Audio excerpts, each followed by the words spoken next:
presented by the United States Air Forces in Europe.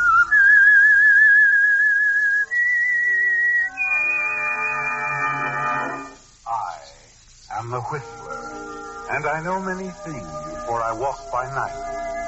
I know many strange tales hidden in the hearts of men and women who have stepped into the shadows. Yes, I know the nameless terrors of which they dare not speak.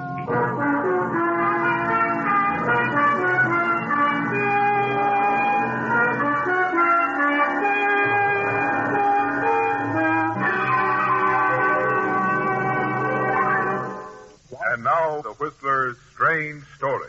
Death Claim. The cantina in Panama City was crowded, laugh-filled. And the two men in the corner booth were contributing their share to both the laughter and the conversation. They were an interesting pair. The older, stouter man looking very much like a retired business executive on a spree. The younger, leaner one easily attracting the eyes of the few female patrons in the establishment. His name was Vic Adams. And at the moment, he owned little else in the world but his name. His companion, however, gave the impression of a man used to having money and equally used to spending it. He's a source of wonder to you, isn't he, Vic? This kidding, plump little gent, and has been for the past week.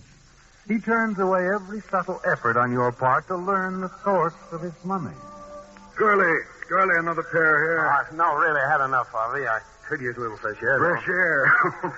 You kill me, boy, fresh air. When there's so many good drinks in the world and so many wonderful places like...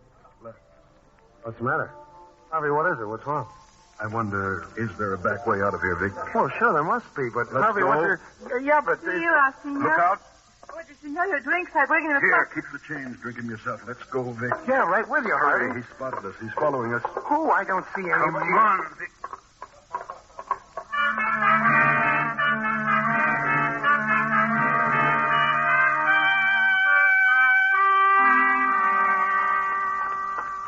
This way, Harvey, down the alley. Wait, Vic. Somebody's coming, all right. Yeah. Oh, what's it all about, Harvey? You go on, see if the way is clear to the street. I'll catch up in a minute. Sure you can handle it. Go on, Vic. Okay.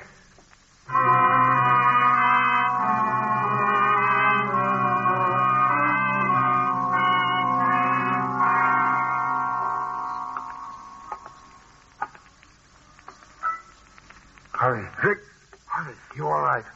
I told you to wait. Why did you come back here? I got worried about you, Harvey. I wanted to... Harvey. Who is he? What did you do to him? Who is he? I don't know. What did I do to him? I killed him, Vic. Hey, Harvey, why? Let's get out of here, my boy. You look like you can use a drink now. Me? I can always use one. Come on, Vic. I'll tell you all about it.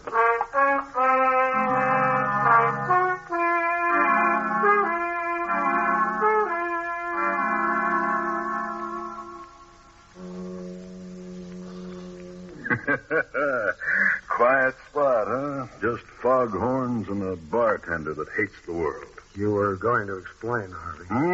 Oh, yes, so I was. Well, it's quite a story, Vic. Quite a story. I'm listening. That man recognized me, Vic.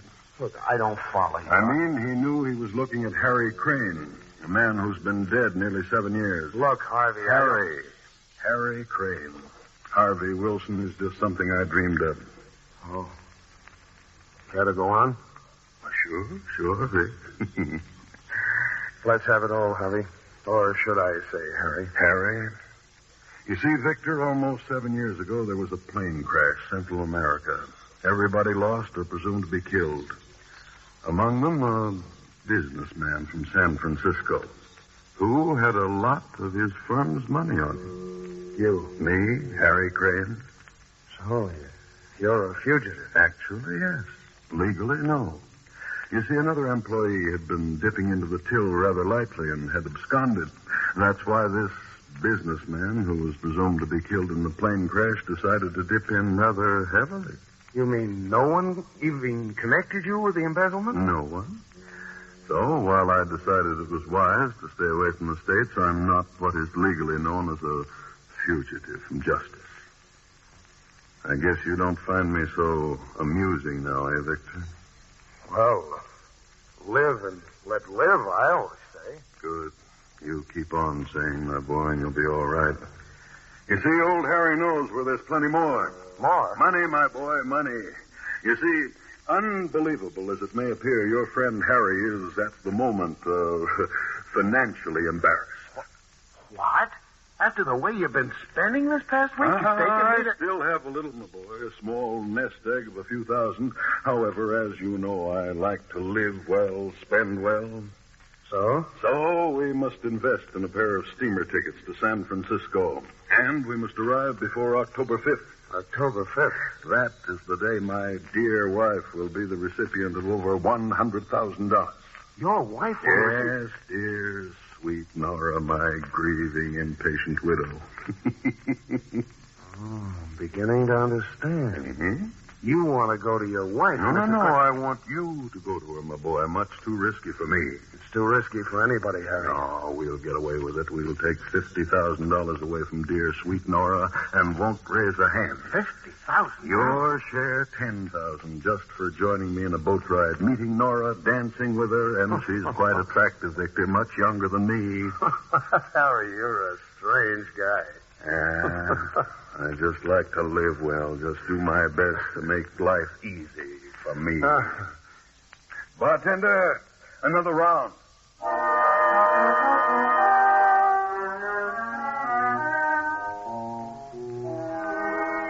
few days later, the two of you are on a freighter bound for San Francisco. On an evening only 1 week later, with Harvey waiting for you in a small Oakland hotel, you stand in the corridor of a fashionable San Francisco apartment house and press the buzzer of a door marked Nora Crane.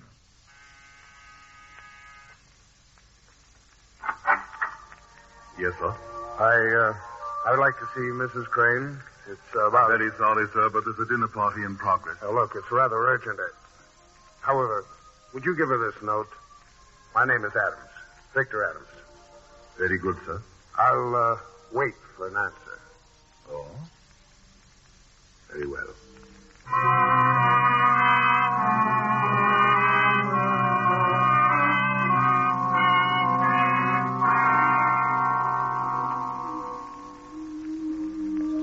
Mr. Adams, That's right. you can come in. I'm Nora Crane. Well, I don't want to... We can talk on the terrace. I had to excuse myself from my guests. This way. Now, what's this all about? Where did you get this note? Who wrote it? Who wrote it? Oh, come on now, Mrs. Crane. It could be a forgery. And this cigarette could be a cigar, too, only it isn't. Mrs. Crane, I won't keep you from your guests.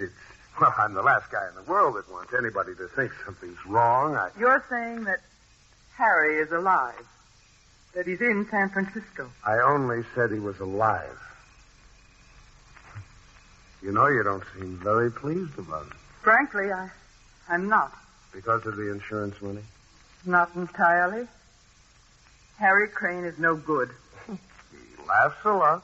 He doesn't make me laugh, Mr. Adams. However... Oh, yes. Your guest. Well, I'd like to make an appointment, Mrs. Crane. For 2 o'clock tomorrow afternoon. To see Harry? To hear his voice. I want you to be sure. Because of a business proposition that I have in mind. Business proposition. Mr. Adams, you might as well know, without the insurance money, I'm in no position to... Mrs. Crane, I'm talking about the insurance money. You're going to get it. Over $100,000. I don't understand. Oh, you will. But first, I want you to talk to Harry. Then we'll talk. Just Nora and Vic. Tomorrow at 2? Tomorrow at 2.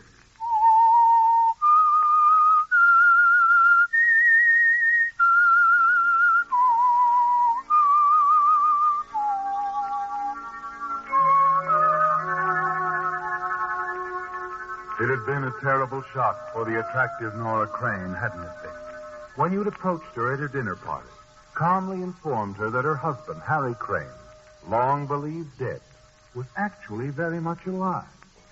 Since in a week's time she was to collect a check for $100,000 on Harry's insurance. Still, you had softened the blow somehow, explaining that he wouldn't stand in the way, providing that Nora share the money equally with him. Yes, Nora Crane had been quite upset over the news. And since you felt a dinner party was no place to discuss the matter further, you'd made an appointment to call on her again the following afternoon. In here, Mr. Adams. We can talk in the study. Fine. So, any of the servants around? No, I've given them the day off. Sit down, please. Thanks. Oh, you know, Mrs. Crane, I could use a drink. Oh? Whatever you're having. Make mine with soda. Very well.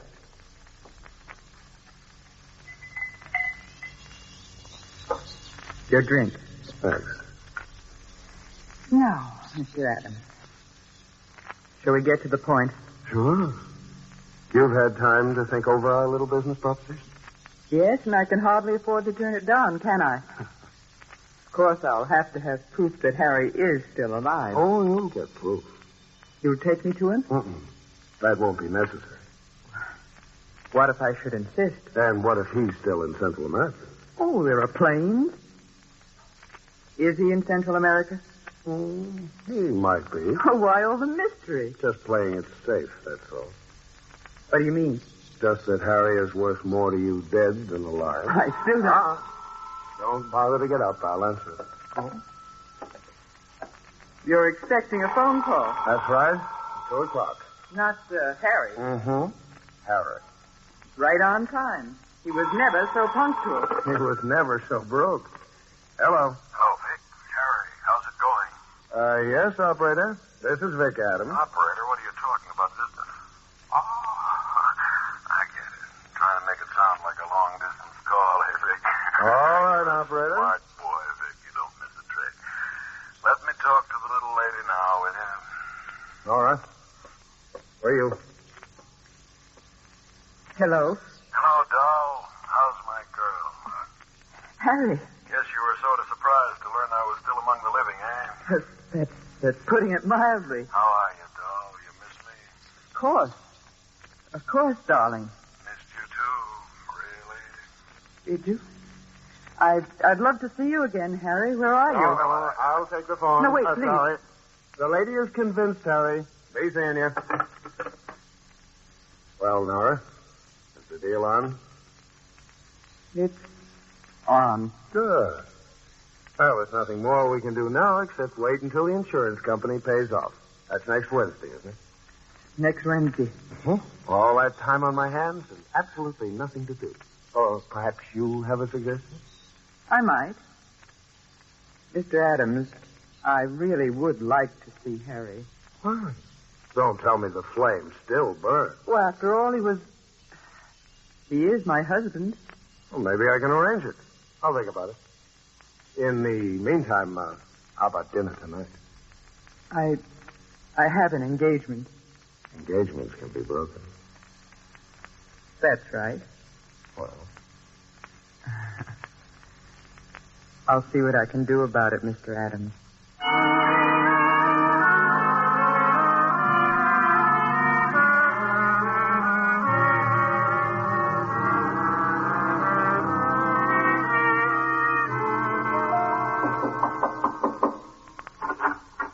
hello, Harry. Mind if I come in? Where have you been? It's 3 a.m. Oh, I've been seeing the town with your lovely wife. Had cocktails downtown, dinner at a cozy little spot in North Beach, and then we went for a drive. Oh, charming girl, Nora. Charming. And still as attractive as ever, apparently. Is the deal set? It's set. Good. Sit down. Fix yourself a drink. Now, if you don't mind, Harry, I'll go on to my room and turn in. Okay. Look, Vic. Yeah. Tomorrow I want you to rent a car. We'll take a ride out of town, get a real nice meal somewhere, have a few laughs. I'm sick of staying cooped up in this hotel room. No, it's too risky, Harry. Someone might recognize you. Besides, I have a date tomorrow. A date? Nora again? Yeah. No. Now, wait a minute. Jealous? Jealous? Ha! So what's eating you? Well, Nothing, I guess. Only watch your step with Nora. Just watch your step. She's dangerous, Vic.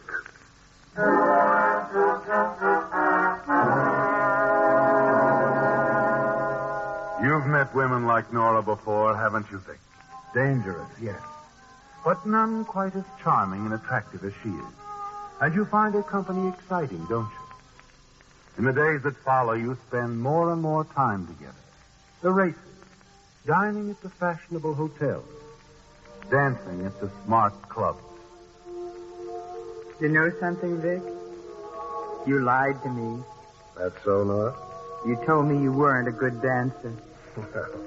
Maybe I should have said just rusty, huh? You didn't spend all your time in the jungles of Central America. No.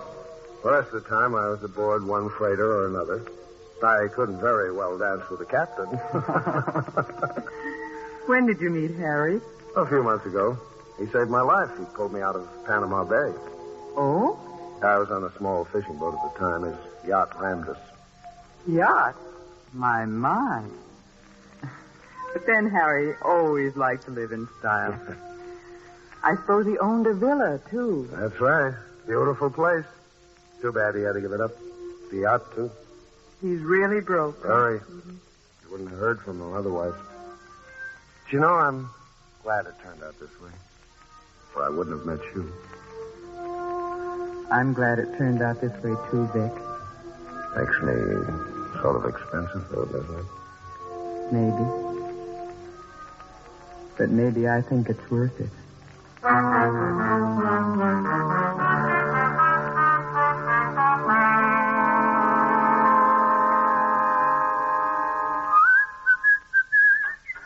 Oh, morning, Harry. Come on in. Going out again? Yeah, got a lunch date. Oh, hey, what suit'll I wear, Harry? Blue or gray? Blue. Nora likes blue. Look, you've been seeing a lot of her lately. That's right. I've booked up all her spare time. She doesn't seem to mind. You? Maybe. You are jealous. No, but I don't want anything to mess up this little deal, understand? Oh, what could mess it up? A double cross? You and Nora have been getting pretty chummy. I wouldn't like it at all if you two took the dough and beat it. You think I'd pull a stunt like that? I don't think it would occur to you, Vic, but with a dame like Nora around, well, she might talk you into it. Well, don't worry about me, Harry. I can take care of myself. Well, see that you do, Vic. Just see that you do.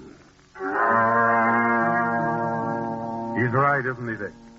Now that he's mentioned it, you recall some of the things Nora had said to you. The more you think about it, the more certain you are that it's been on her mind all along, that she's been sounding you out. A half hour later, you take a cab and drive out to Nora's house. Hi, baby. Sorry I'm a little late. It's all right, darling. Ready? I'm starved. Vic, Yeah. don't be angry with me. Promise? Okay. What's on your mind?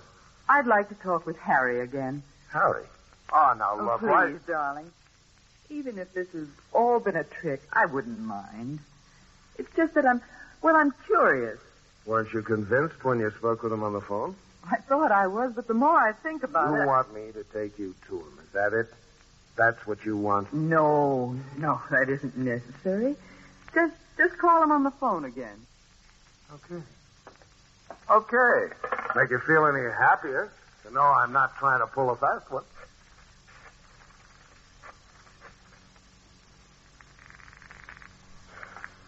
Clay Street Hotel. Let me talk to Harvey Wilson, please.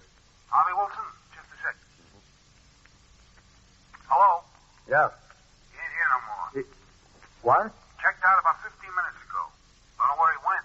What's the matter, Vic? Oh, Harry's not in right now.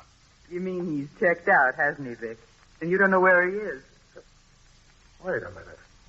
How did you know? You knew all along. You've been handing me this routine just for laughs. That's right, darling. Just for laughs. Suddenly you realize what's happened, Vic. Yes, Nora has found Harry somehow, and they've teamed up. You stand there staring at Nora, laughing at you. And then quickly she steps to the desk and takes a gun out of the drawer. You really took me for a ride, sweetheart. I guess Harry was right. You are dangerous. Is that what he said about me, darling? Yeah, that's what he said. Here. Take the gun. What? I said take the gun. Now, wait a minute. Vic, I know what you're thinking, but you're wrong. I didn't try to find Harry. He called me on the phone. He called you? Yes. He wants me to make a deal with him, leave you out of it. I guess he doesn't trust you. I see. I told him it was all right with me and suggested he leave the hotel right away. I promised to see him tonight, to talk things over. Where? I sent him to a small motel down the peninsula. A nice, quiet little spot, Vic. I had a very special reason. What do you mean? You're going to take this gun, darling, and go down to see Harry tonight. And you're going to kill him. Me? Kill Harry? You've got to. Tomorrow I'll get the check from the insurance company. And we won't have to share it with anyone. $100,000, Vic. Ours. You'll do it, darling. For us. Give me that gun, honey.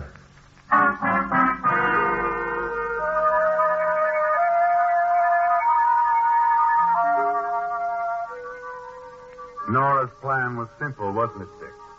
Yes, you had only to kill Harry Crane. Then you and his wife, Nora, could share the insurance money. That's the way she'd planned it all along. She believes you're going through with it.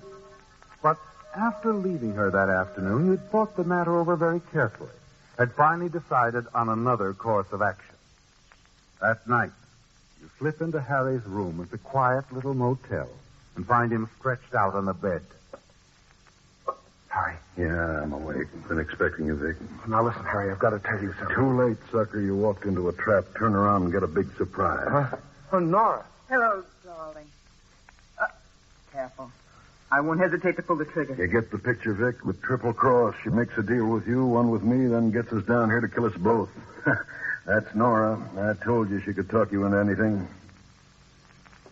But she didn't, Harry. You see, I didn't come down here to kill you.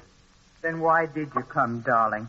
To let Harry know I told the insurance company about him this afternoon. What? Yes, Harry, I did. After I saw Nora this afternoon, I suddenly woke up, decided to stay on the right side of the fence and save your life at the same time.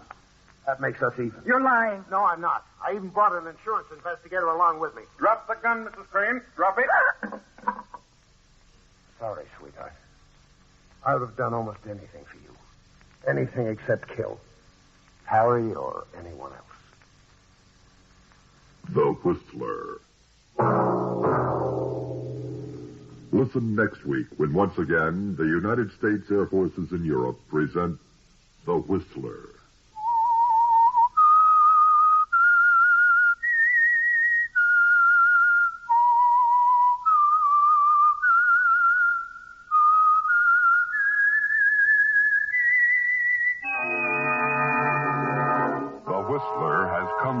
Through the worldwide facilities of the United States Armed Forces Radio and Television Service.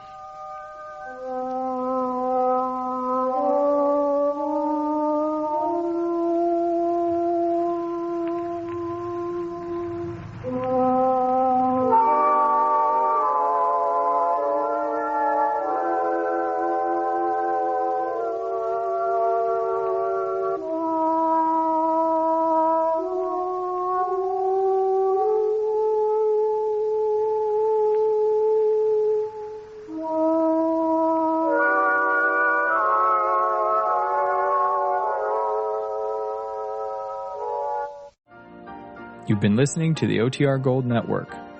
Find more classic radio at otrgold.com.